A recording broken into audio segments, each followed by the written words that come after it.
Happy day! Well, this is a video about being loud. It's probably going to be my favorite video ever because I am told I am loud a lot. So I was on a podcast on Friday and I was asked why I was so loud.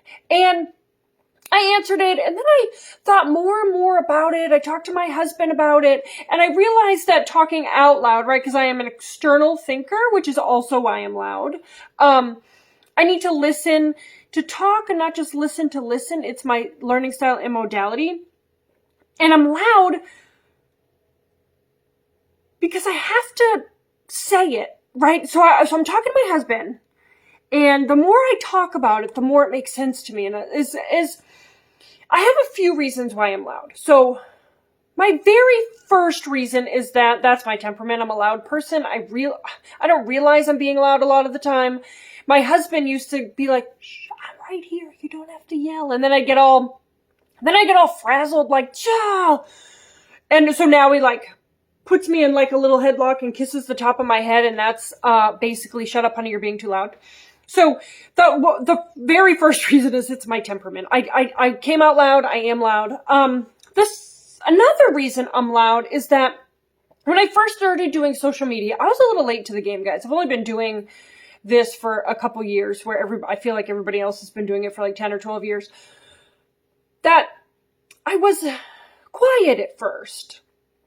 And, if you look way back at my social media, I was just like, "Oh, well, okay." And then I realized that was not working. Because the stickers, tickets, tokens, points, and clips are hurtful for kids. They are hurtful for children and their emotional health and their mental health and their wellness and their safety.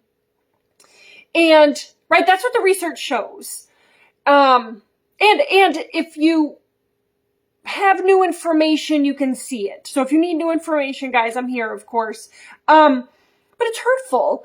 And I realized I needed to be loud. Guys, look how loud I am. Not only do I have one megaphone, I have two megaphones. And I know this is backwards, but it says "Be Loud for Love." And if you flip it around, it's still backwards, I think. So, right, I have two megaphones because I have to be extra loud for love. And then another reason I'm loud for love is, so I was thinking, okay, so we're very patient, right? 98% of the time, a challenging behavior is a lack of skill or an unmet need. So we have to teach skills and meet needs, and then use our two best friends of time and patience. We are really good with that whole piece I just said when it's academics. When it's a kid figuring out how to read and having a hard time, there's Title I, we have reading tutors, we spend extra time with them, we're patient. We don't do it for a month and we're like, "You know what? Bummer. You don't have the brain that's going to know how to read. It's going to be tough in life." But, right, we never give up on kids that way. But we somehow give up on kids when it's social, emotional, or behavioral. So then I got to thinking more. So when I say, if you're using stickers, tickets, tokens, points, and clips, right, this is the loud part. I used to be like, well, it's not really okay to do that. And there's another way. And now I'm like, you're doing it wrong. Because I don't know how else to say it for people to be like, "Oh, I don't want to be doing it wrong." And then I thought, okay, how do I liken that or compare that to academics? So you go to your kindergarten class and the teacher keeps saying 1 + 1 is 3. You're learning 1 + 1 is 3. You go home, you tell your mom, "You know what, Mom, I learned today 1 + 1 is 3. The mom's like, "Nope, that's wrong." And you're like, "Nope, it's right." And you're like, "No, it's definitely wrong." And then you go into getting new information to find out that 1 + 1 is not actually 3, right? It's 2. And so it's the same with these external reward systems, classroom management, whole classroom management, individual behavior management, economy systems.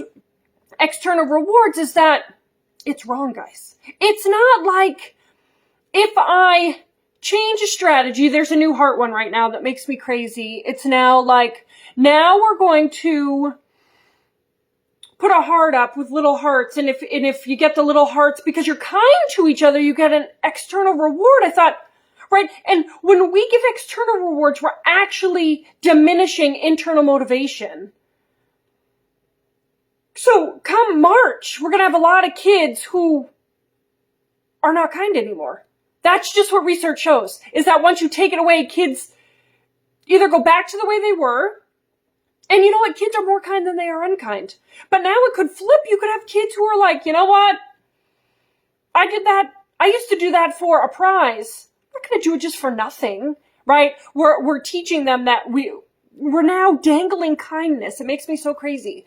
But it's wrong, guys. It's not the right way. We shouldn't be Googling, right? And this sweetheart strategy is on Pinterest.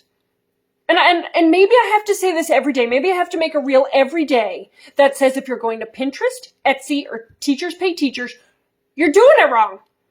That is not the place for behavior management. You need to feng shui yourself right out of those. Holy moly, guys. Those, if you are buying things and laminating things and making things and sparklifying and glittering things, you're doing it wrong. And I'm not, and I know, that I'm intense and I'm too much and I'm sassy and feisty. I get that. I get it. I'm very aware of it. I wasn't always, but I am now. And, I know teachers are like, well, that's what we learned in school. I know you did, guys. I know. Because I was a teacher for 10 years and that's what I learned. And that's what I did. And then I had the realization, like, this is very public and very hurtful. And does not make sense at all, because I wouldn't want someone to do that to me. And then but my kids love it and it works, and and that's not true, right? So, how do we get from, right? And I know that we learned it, and I know that when you are at wit's end and you don't know what to do, and you have no idea what to do, you ask a teacher, and that's what teachers tell you because that's what they learn. So I get it. I know you're not doing it intentionally. I know you're not doing it with the intent of hurting emotional wellness and mental health, but that is what's happening. So we need to get new information, right? It could be my masterclass. It could be, I'm pointing to my bookshelf over there, Alfie Kohn's Punished by Rewards. If you're thinking like, well, okay, so it doesn't work for kids, but I'm setting them up for the real world. And a paycheck, right? That's a thing. But kids work for paychecks and we work for paychecks. So it's like a kid's paycheck. Well, then you read Drive by Daniel Pink. And that is the business version of Alfie Kohn's education version of these external rewards. It doesn't work in the real world either, guys. It's the same thing.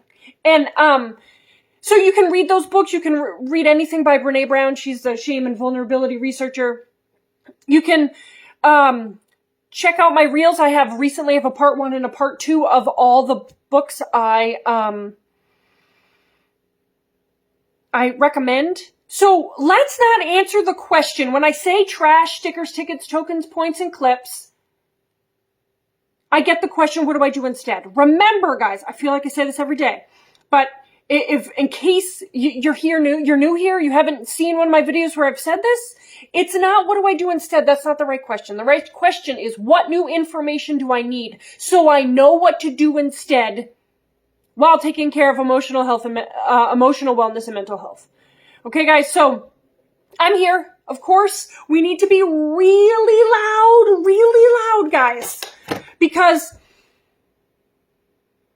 as an education system, the people at the top telling us to do this, the professors and the universities telling us what to do, we're learning the wrong information, guys. And the right information is out there. I could be it. Alfie Kohn could be it. Daniel Pink could be it. Brene Brown could be it. But there's a lot out there that says that this is not the right way. And we need to cradle so gently mental health and emotional wellness. And we need to do that even when kids are challenging. Okay? I love you guys. I hope this helped a smidgen, and I will see you another day.